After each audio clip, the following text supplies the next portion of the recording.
Former Chief Justice Sophia Akufo is asking government to take real steps such as enforcement of legislations that give some quota for women to occupy certain positions in society to reflect true gender inclusion.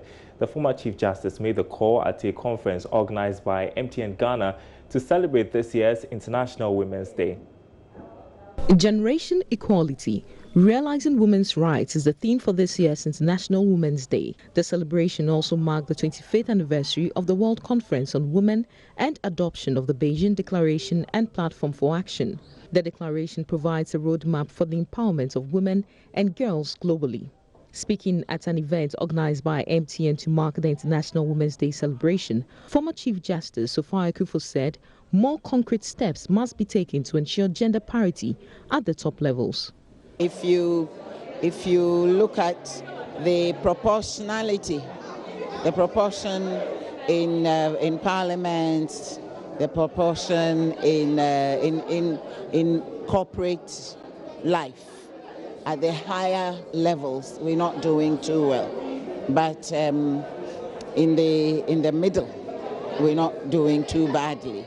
In some countries, they actually have enacted proportions. How many, what are the minimum number of women should be in Parliament? And then they go to the extent of coming up with the rules and regulations and provisions to ensure that even if need be some seats, a certain number of seats will be competed for only by women. But we cannot continue to speak gender equality and have very few practices that are formally geared to ensuring that we actually realize it. We're far behind when it comes to this, when compared to even some of our neighboring countries. Human Resource Executive for MTN Ghana, Ama Bene Amponsa, also called for more flexible company policies to allow women participate effectively at the workplace.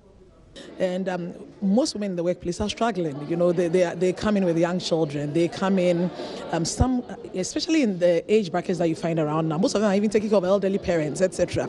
So when you have very stringent leave policies, you have very stringent maternity policies, when you have you don't have flexible work options that allow them to take care of these needs, automatically you get them sidelined, because to see your mother at home not having care, to see your child at home not having care, what happens?